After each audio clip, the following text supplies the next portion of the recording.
The warships filled the sky above Epsilon Prime like dark clouds before a storm. Commander stood on the bridge of his flagship, watching the human colony below through tactical displays. His mandibles clicked with satisfaction. This would be the 23rd species to fall before the Empire, and the humans had proven no different from the others. The numbers told a simple story. 50,000 shock troops prepared for descent. The human defenders numbered barely 800. Behind those defenders, 12,000 civilians huddled in underground bunkers waiting for the end. The colony's evacuation ships lay in ruins, destroyed in the first wave of orbital bombardment. Long-range communications were jammed. No help was coming. The humans knew this. They knew this. "Begin the assault," ordered. His tactical officer relayed the command, and thousands of drop pods launched from the fleet toward the planet's surface. Deep underground, Colonel Maria Santos stood in the command center, surrounded by displays showing the incoming attack.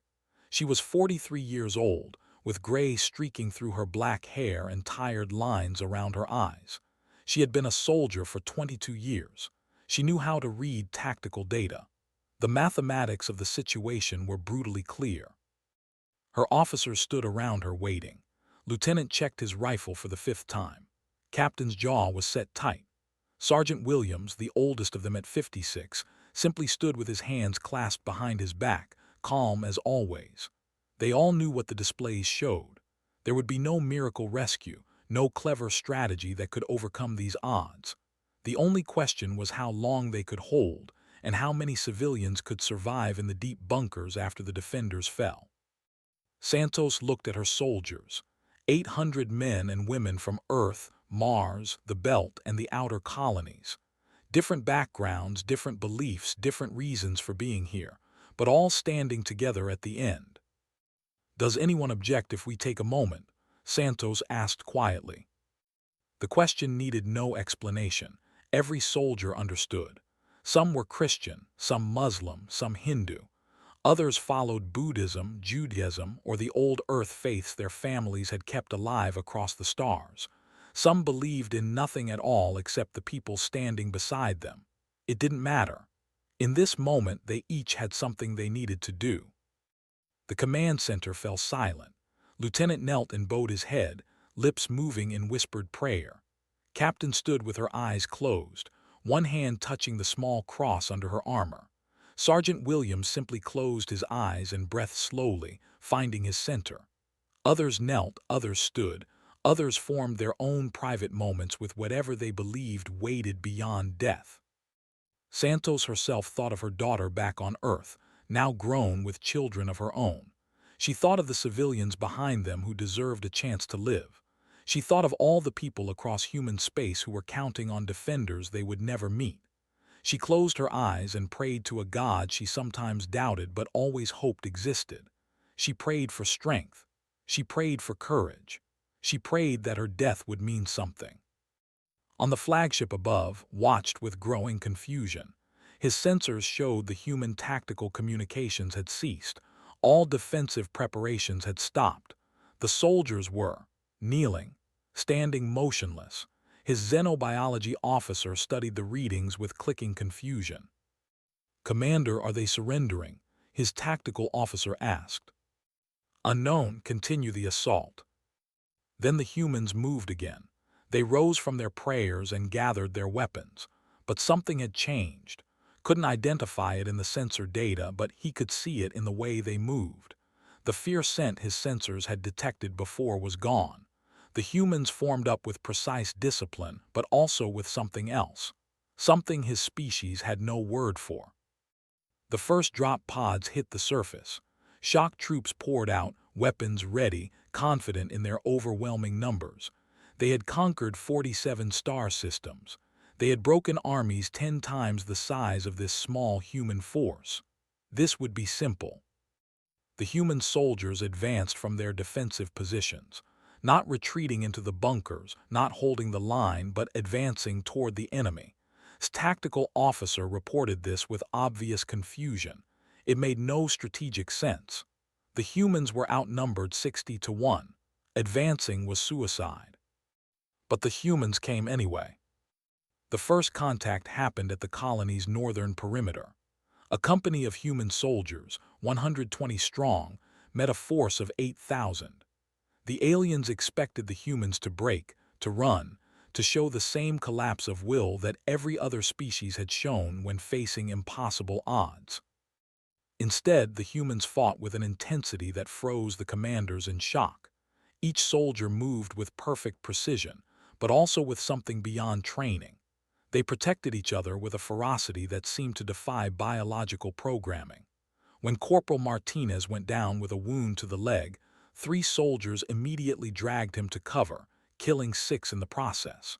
When their ammunition ran low, they fought with blades and bare hands. The strange thing, the thing that made sensor operators report their instruments must be malfunctioning, was that the humans weren't showing pain responses the way they should. Medical scans showed injuries that should have incapacitated them, yet they kept fighting. Not from drugs or cybernetic enhancement, but from something the science couldn't measure. Sergeant Williams led his squad through the eastern sector, where the fighting was thickest. He was old for a combat soldier, and his knees hurt when he ran, but none of that mattered now. He had prayed to see his again, but he had also prayed for the courage to die well if death was required. He felt a strange peace settle over him. Fear still existed somewhere in his mind, but it seemed distant, unimportant. A warrior, 9 feet tall and armored in biomechanical plating, charged at Private. The young soldier should have been crushed. Instead, with impossible calm, and put 3 rounds through the creature's neck joint. When asked later how he had moved so fast, could only say that time had seemed to slow down, and he had simply known what to do. The battle raged for 8 hours. By every tactical measure, the humans should have been overrun in the first hour. Instead, they held. They didn't just hold, they pushed back. Casualties mounted to numbers that shocked the command staff. 3,000 dead, 5,000, 7,000. The human defenders were falling too, but slowly, far more slowly than the mathematics predicted. Watched the battle unfold with growing unease. Something was wrong with his understanding of reality. The humans fought with a coordination that suggested hive-mind connection, yet scans showed no such link. They sacrificed themselves for wounded comrades, creating tactical advantages that shouldn't exist. When a building collapsed on a squad of civilians who had fled their bunker, 6 human soldiers abandoned their defensive positions to dig them out, somehow surviving a sustained assault that should have killed them all. "Explain this," demanded of his science officer. "I cannot, Commander. Human combat efficiency has increased by 347% since they performed their ritual. Pain responses are diminished by 60%. Fear pheromones are undetectable. Most concerning, they are making tactically irrational decisions that produce superior results. They sacrifice tactical advantage for individual lives, yet this somehow creates more advantage." Night fell on Epsilon Prime. The battlefield was lit by fires and plasma discharge. Of the 800 human defenders, 230 had fallen, but 12,000 shock troops lay dead in the colony's streets. The mathematics made no sense. The entire war machine had been built on mathematics, on logic, on the certainty of numbers. Those numbers were lying. Colonel Santos walked among her soldiers, checking on the wounded, coordinating the next defensive line.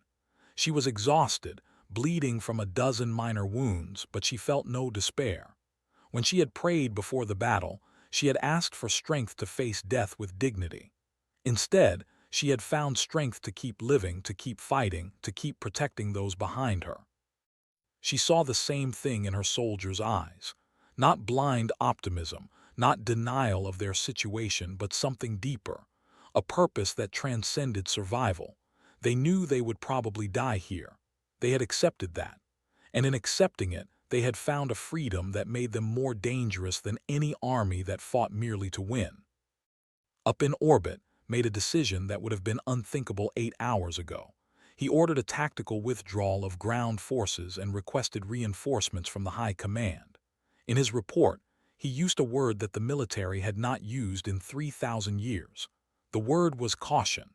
Something was happening on Epsilon Prime that his species did not understand, and who had conquered 17 star systems without hesitation found himself afraid. The humans gathered in the darkness, tended their wounded, and prepared for the next day. Before they slept, many of them prayed again. Not prayers of victory, but prayers of gratitude. They had lived another day. Those they protected still breathed.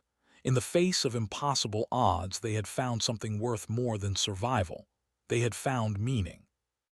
And across the galaxy, other humans began to hear about Epsilon Prime. They heard about soldiers who prayed before charging into certain death.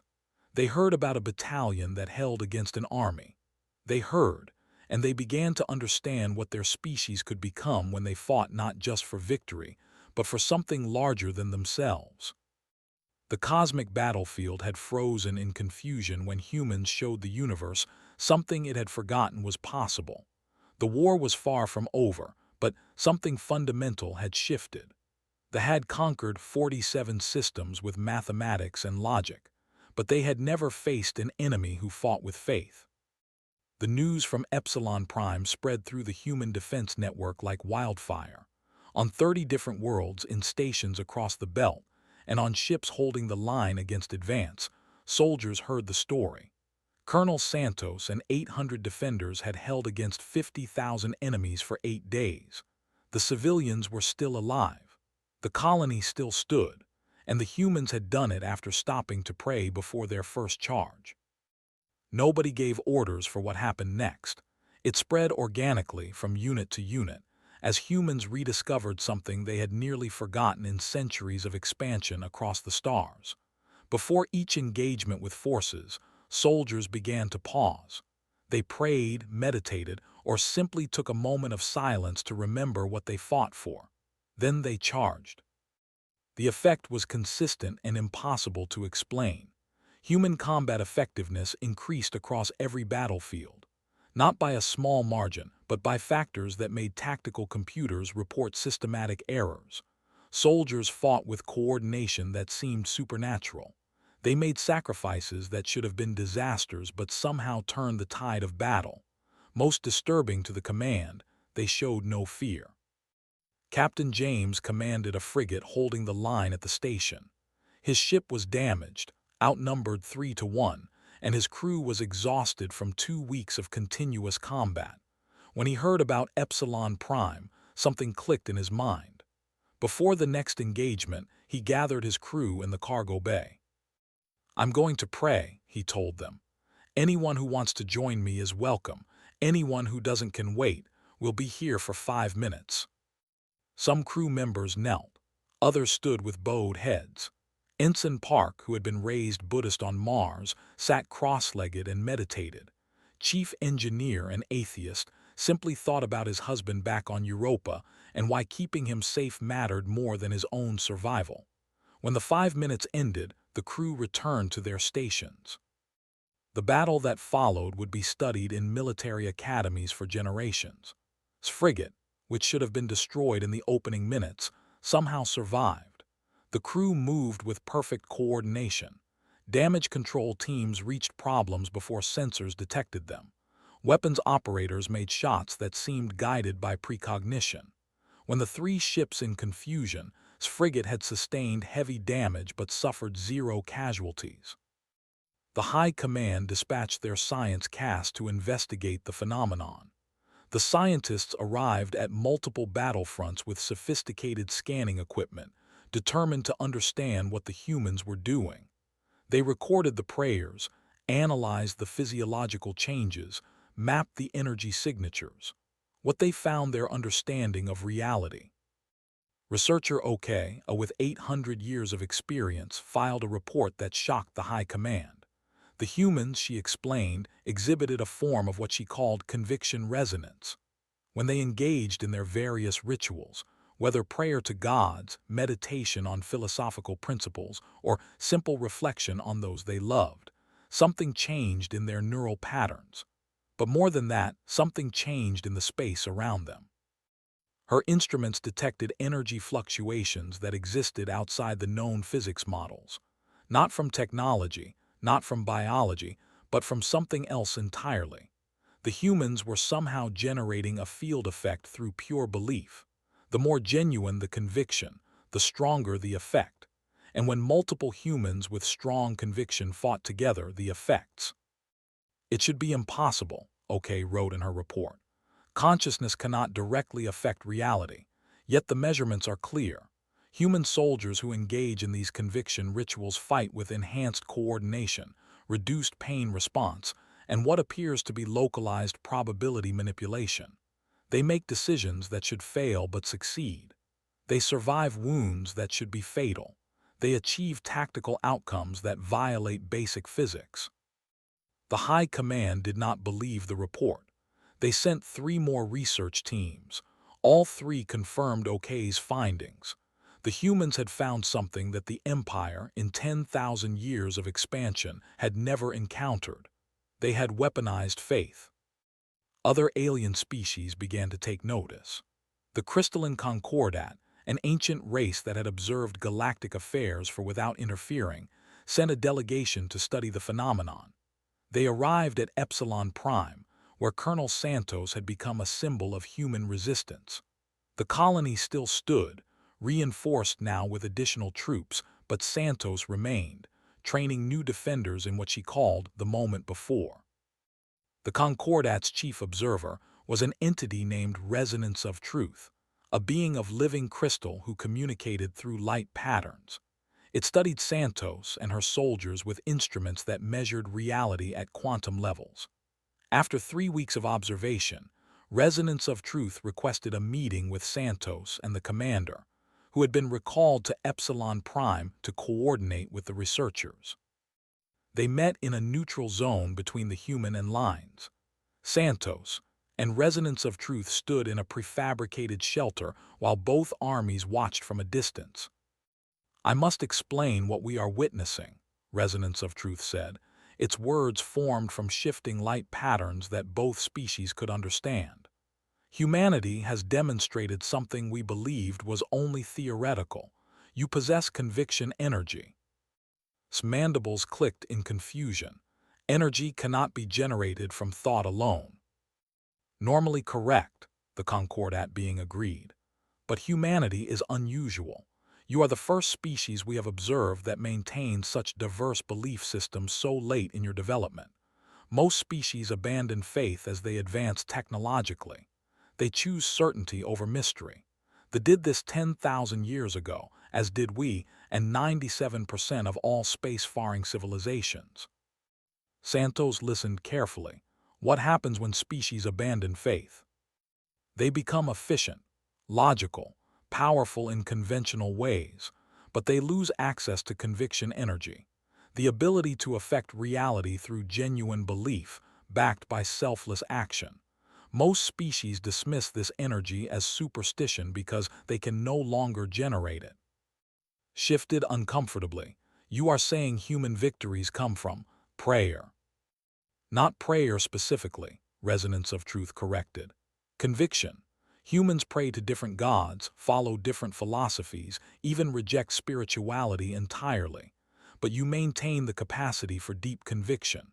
You believe in things larger than yourselves. You will sacrifice personal survival for abstract ideals. This generates a measurable effect on reality. Why? Santos asked. Why does belief affect reality? That is a question my people have studied for 4 million years, Resonance of Truth replied. We believe consciousness and reality are more deeply connected than most species understand. When sentient beings truly believe something, when they are willing to act on that belief even unto death, they create ripples in what we call the substrate of existence. Usually these ripples are too small to measure, but humanity generates unusually strong ripples. Studied Santos with new eyes. My species conquered 47 systems through logic and superior numbers. You say we lost something in that process. You lost the ability to fight for meaning instead of victory, Santos said quietly. Your soldiers fight because they're ordered to. My soldiers fight because they choose to. because they believe the people behind them matter, because they have faith that sacrifice for others has meaning. That makes all the difference. The meeting ended with no immediate resolution, but both sides agreed to a temporary ceasefire while the Concordat studied the phenomenon further. The war continued on other fronts, but at Epsilon Prime, human and soldiers watched each other across the neutral zone, both wondering what would happen next. In human-controlled space, the practice of praying before battle became universal, but something unexpected happened. The prayers changed. Soldiers from different faiths began sharing their rituals, learning from each other, building a collective practice that transcended any single religion. Christian soldiers learned meditation from Buddhists. Muslims taught discipline to atheists who sought purpose. Hindus shared concepts of duty with Jews who understood covenant. The human military didn't order this. It emerged naturally as soldiers sought to understand what gave them strength. They discovered that the specific words or gods didn't matter as much as the conviction behind them. What mattered was genuine belief in something larger than personal survival. What mattered was the willingness to sacrifice for others. What mattered was finding meaning in the face of death. Young Lieutenant, who had survived Epsilon Prime, found himself training new recruits. He taught them how to pray, but also how to find what they truly believed. Don't just recite words, he told them. Find what you would die for. Find what makes your life mean something. That's your conviction. That's your strength. On the side, something unexpected was happening too. Young, hearing about the human phenomenon, began asking questions their elders found disturbing. What did their ancestors believe before the Great Logic Reformation 10,000 years ago? Why had their species abandoned spirituality? What had they lost?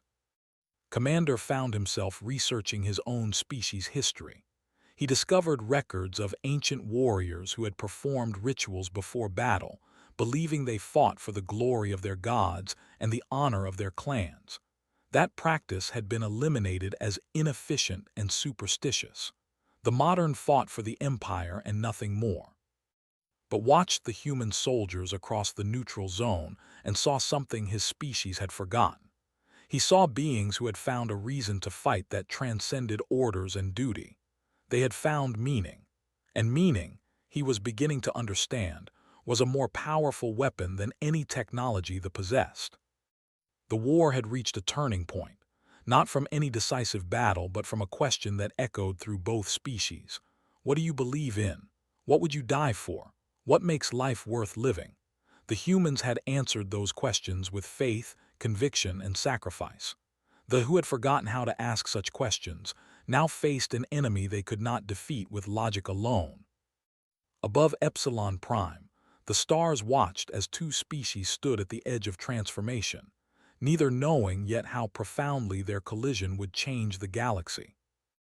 The ceasefire at Epsilon Prime lasted for 60 days, but the transformation it sparked spread faster than any military campaign. The crystalline Concordat established observation posts across the war zone, studying the phenomenon that had frozen the cosmic battlefield. What they witnessed would reshape galactic civilization. Researcher OK continued her studies of human conviction energy, but now with a new assistant. A young named had volunteered to learn about human belief systems. She was from a generation that had grown up knowing only war and conquest, but the questions raised by Epsilon Prime had awakened something in her. I don't understand, said as she watched human soldiers preparing for a patrol. They stood in a circle, some with heads bowed, others with eyes closed. They speak to beings that may not exist. How does this give them strength? OK's mandibles clicked thoughtfully. You assume the strength comes from the beings they address. I believe it comes from the act of conviction itself. Watch what happens after they pray. The human soldiers finished their moment of reflection and moved out. Their coordination was remarkable, but more than that, they moved with purpose. Each soldier knew why they fought, had confronted their mortality, and had chosen to stand anyway. That choice created a visible change in how they carried themselves. They have found meaning, OK said. something our species lost when we eliminated all but pure logic from our culture. We fight because we are ordered to. They fight because they believe their cause is just, their sacrifice has value, and their actions matter to those they protect. A watched in silence, processing this. Later that day, she did something unprecedented for a modern. She asked Colonel Santos if she could learn about human prayer. Santos met with her in the same neutral zone where she had spoken with resonance of truth. The two soldiers, enemies by every definition, sat across from each other in the small shelter. Outside, both armies watched with intense curiosity. "Why do you want to learn about prayer?" Santos asked carefully. "Because my people are dying without knowing why," I said. "We have superior numbers, superior technology, superior strategic position. Yet we are losing, not in territory but in something deeper. Our soldiers see your soldiers face death without fear and they do not understand. I want to understand." Santos considered this. Prayer isn't a weapon. It's not a tactic. It's about finding what you believe in, what gives your life meaning beyond simple survival. "My life has no meaning beyond serving the Empire," I said, repeating the doctrine every learned from birth. "Do you believe that?" Santos asked. "Truly believe it? If you died tomorrow, would you die satisfied that serving the Empire was enough?" The question hung in the air. A's mandibles trembled, and Santos recognized the gesture as a sign of emotional distress in. "No," the young soldier finally said. "I want my life to mean something. I want to know that my actions mattered for more than conquest." "Then that's where faith begins," Santos said gently. "Not with knowing the answers, but with asking the questions. What do you believe in? What would you sacrifice for? What kind of being do you want to be when you face death?" Over the following weeks, something unprecedented occurred. I began meeting regularly with human soldiers, learning about different faith traditions. She studied Christianity from Lieutenant, learned Buddhist meditation from Ensign Park, discussed Muslim concepts of submission to a higher purpose with Sergeant.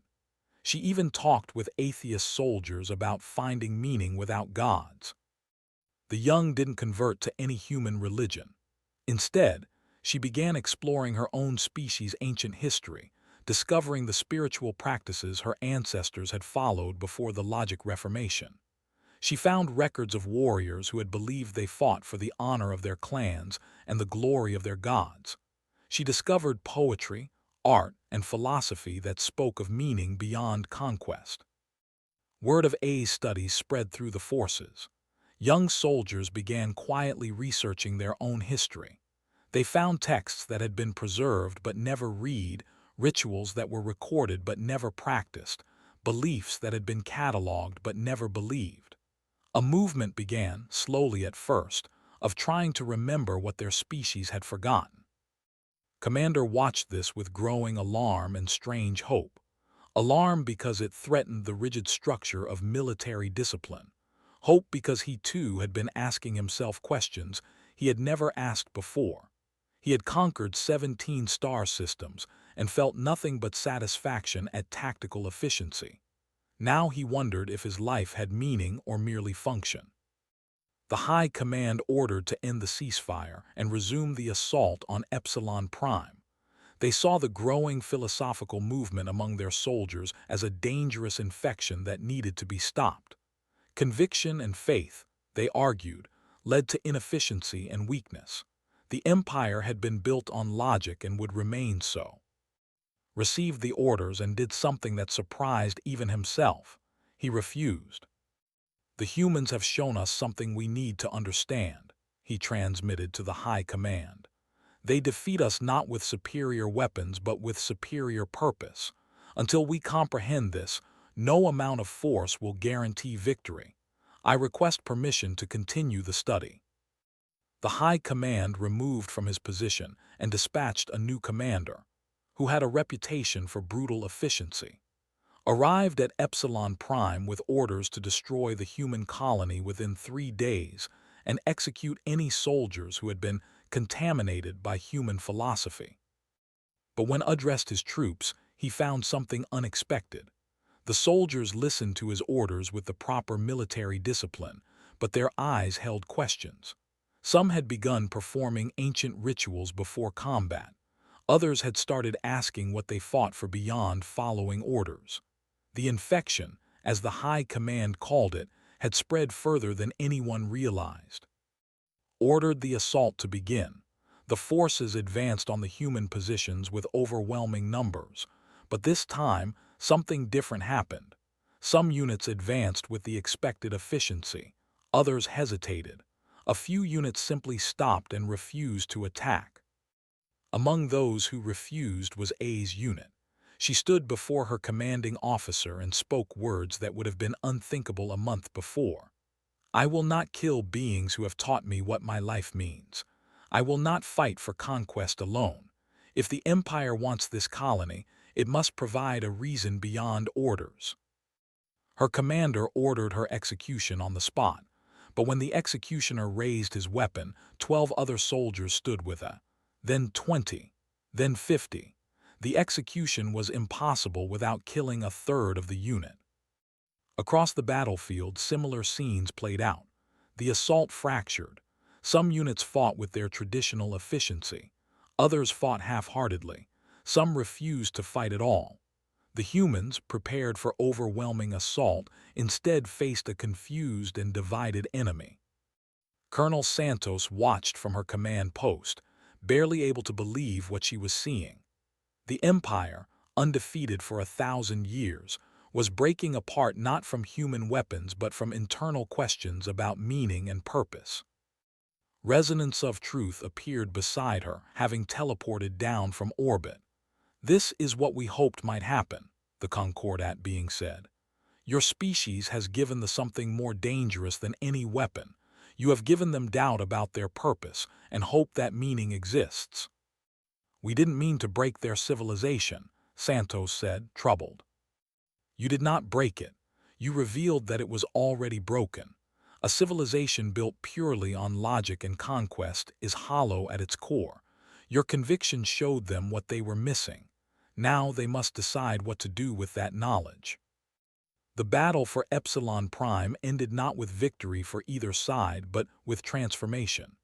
Commander, seeing his forces in disarray, called for a ceasefire. The High Command, facing reports of similar breakdowns across multiple fronts, agreed to negotiations. The peace talks took place on neutral ground, mediated by the Crystalline Concordat. But the real transformation was happening in the hearts and minds of individual beings on both sides. Soldiers were rediscovering their ancient faiths, creating new philosophies, and asking what kind of civilization they wanted to build. Human soldiers were teaching, sharing, and learning that their strength came not from any single religion, but from the universal capacity for conviction and meaning. A stood at the peace talks as a representative of what she called the new movement. Thousands of young had joined her in exploring spirituality and meaning. They didn't want to abandon logic or efficiency, but they wanted to balance it with purpose and conviction. Humanity showed us that efficiency without meaning is emptiness, I said. We conquered 47 systems and felt nothing but the satisfaction of orders completed. You fight for those you love, for beliefs you hold sacred, for principles you consider worth dying for. That is what makes you strong. That is what we lost and must relearn. The peace treaty was signed, not as a surrender of either side, but as a mutual recognition that both species had something to learn from each other. That would help rebuild the human colonies they had damaged. Humans would help rediscover the spiritual traditions they had abandoned. Most importantly, both species would work together to understand the nature of conviction energy and what it meant for the future of galactic civilization. Years passed. The war zone became a zone of cultural exchange. Temples, churches, mosques, and meditation centers were built on former battlefields. Scholars studied alongside human priests, philosophers, and scientists. New forms of spirituality emerged that combined ancient wisdom with modern understanding. The Crystalline Concordat's research confirmed what everyone had begun to suspect. Conviction energy was real, measurable, and accessible to any species willing to embrace genuine belief and selfless purpose. The reason most civilizations couldn't access it was because they had chosen certainty over mystery, logic over faith, individual survival over collective meaning. The universe, resonance of truth explained to a gathering of both species, responds to consciousness in ways we are only beginning to understand. When beings truly believe in something larger than themselves, when they are willing to sacrifice for others, when they find meaning in the face of death, they create ripples in reality itself. This is not magic. It is a fundamental aspect of how consciousness interacts with the cosmos. Colonel Maria Santos, now retired from active service, became an ambassador between species. She traveled across the former war zone, teaching not just humans and others about the power of conviction. She taught them that faith didn't require certainty, that spirituality could coexist with science, and that the strongest warriors were those who fought not to destroy but to protect. One day, she returned to Epsilon Prime for the dedication of a memorial. The monument stood where the first battle had taken place, where 800 human soldiers had knelt to pray before charging into certain death. The memorial depicted soldiers of both species, but the human figures were shown in that moment before the charge, heads bowed in prayer, weapons lowered, facing the infinite with courage born from conviction. The inscription was written in both human and languages, with additional translations added by the dozens of species who had come to study the phenomenon. Here, beings who knew death chose to stand. They fought not from programming or instinct, but from conviction. They faced impossible odds and did not break. They showed the universe that meaning exists beyond survival, that faith is stronger than fear, and that those who believe in something larger than themselves become something greater than they were. At the ceremony, young soldiers from both species stood together. Some wore human uniforms, others armor. But before the memorial, they performed a ritual that had emerged from their shared history. They paused together, each in their own way, to reflect on what they believed in, what gave their lives meaning, and what they would be willing to sacrifice for others. Then they rose, and in their eyes was the same look that had frozen the cosmic battlefield years before. The look of beings who had found purpose beyond themselves, courage beyond fear, and meaning beyond survival. I stood beside Santos, both now friends rather than enemies. "Your species saved mine," the said quietly, "not by defeating us but by showing us what we had lost." Santos shook her head. "We saved each other. You showed us that our strength wasn't just for destroying enemies but for building bridges. That's a lesson we needed too." They watched as the young soldiers dispersed, heading to their posts across the sector. The war was over, but the transformation it had sparked was just beginning. Other species were coming to learn about conviction energy. The galaxy was slowly remembering something it had forgotten, that meaning matters, that faith has power, and that beings who believe in something larger than themselves can change reality itself. The cosmic battlefield had frozen when human soldiers prayed before charging into certain death. But what it revealed was far more important than any military victory. It revealed that in a universe of logic and mathematics, of physics and cold calculation, there remained space for faith, for conviction, and for the transformative power of beings who chose meaning over survival. The stars watched as a new era began, born from the moment when 800 soldiers knelt in prayer and taught the galaxy what it meant to be truly alive.